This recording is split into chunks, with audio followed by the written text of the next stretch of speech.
UTRGV's new program in addiction studies offers an exciting pathway for students interested in a career in counseling or therapy. Join me for another campus conversation to learn more.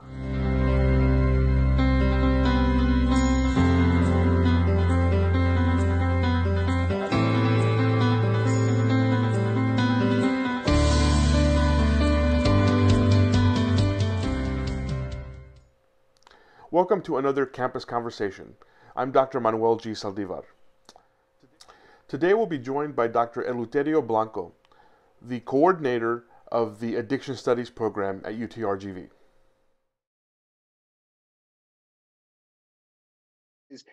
Genuinely to train and mentor students who want to become addiction professionals, students who want to go on to be counselors, addiction counselors in Texas. It's to grow the profession. It's to train counselors and empower them with competency to become well-trained professionals. And relative to some of the other long-term or traditional profession like psychologists and other counseling professions, becoming an alcohol and drug addiction counselor is actually relatively new.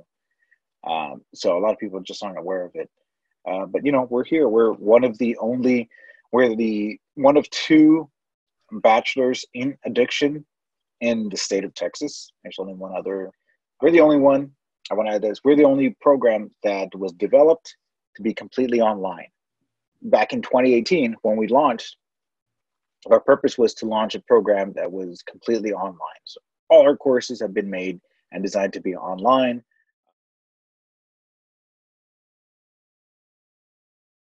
In the state of Texas, you can actually get your license as a addiction counselor, or the state calls chemical dependency counselor, with only a bachelor's degree.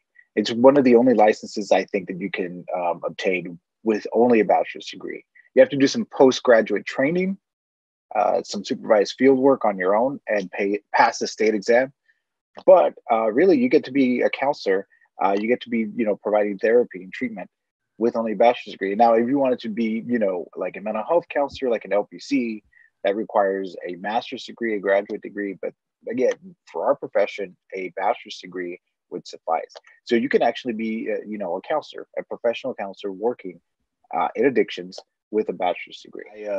I myself, I had a bachelor's in psychology, but I knew that, the state allows you to practice practice counseling as a chemical dependency counselor with a bachelor's degree. So this, for someone who wanted to become a counselor, I thought this is great. I can do this as after I graduated. I registered with the state. There's a process you have to do, but I was able to begin, counseling, began working and providing therapy. I stayed in the profession.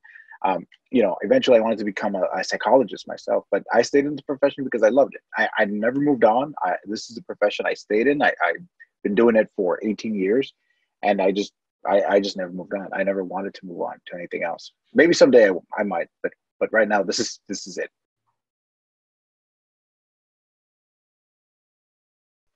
Well, usually people are attracted to this degree if they want to become pure addiction counselors. You want to get your licensure, you want to move on, pass the state exam, become the LCDC like myself and most of our faculty who teach in this degree.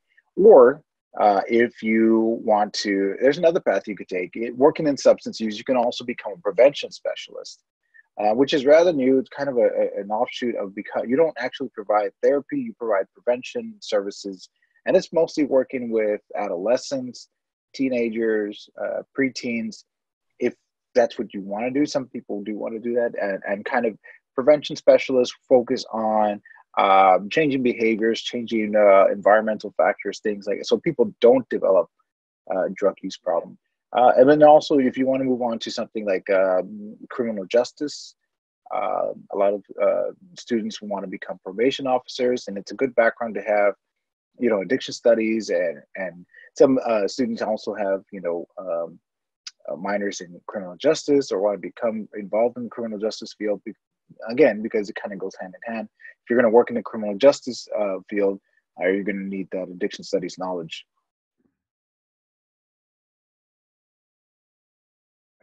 So I think the biggest misconception, of course, since we're, addiction studies, alcohol and drugs, and some student might feel, well, I don't really know much about alcohol and drugs. Maybe they want to. Of course, it's clearly a big focus of our degree, but it's not just that. There's so much more. It is more of, like I mentioned before, it's more of the counseling techniques, counseling elements, treatment planning techniques, screening techniques, assessment techniques, all the stuff that, yes, it does help. So however you feel about alcohol and drugs, and whether you feel like you can, provide counseling or help somebody with alcohol and drugs, that's only one part of it. The vast majority of this degree and what you'll learn is how to actually apply these skills and learning what these skills are. So with the alcohol and drugs, I would say it's only like, a percentage of what you would learn in this degree. Most of what you would learn is actually how to become a counselor, how to actually become a clinician. As far as paths to graduate school, so let's say if you do, want to become most popular is like becoming an LPC, which is a master's level counselor, professional counselor. You think, well, how does this fit into that? So I would recommend, this is a great pathway to become an LPC because, like I mentioned, if you graduate and if you follow the guidelines to become a counselor with the state, you can do that with a bachelor's degree. And you can actually start working, getting experience, doing counseling with a bachelor's degree, and then get into a graduate program. Apply to a master's in psychology, apply to a master's in, of course, our School of Rehab has clinical rehabilitation counseling. There's a lot of good graduate programs, master's programs that will help you achieve that licensed professional counselor, credential. But start with this, become a counselor, do the work, and that's gonna, you're gonna have experience going into a graduate program, which you might not get from other degrees, other disciplines. Many thanks to Dr. Blanco for joining us today. Please note that his contact information, as well as additional information regarding the Addiction Studies program, is linked in the description box below this video. If you enjoyed this video, please click on the thumbs up icon below. If you really enjoyed this video, I would greatly appreciate it if you would subscribe to this channel and turn on notifications by clicking on the bell icon. YouTube will notify all subscribers every time a new video is added to this channel. Once again, this has been another Campus Conversation with me, your host, Dr. Manuel G. Saldivar. Thank you very much for joining us today. I hope you'll join us again for future videos.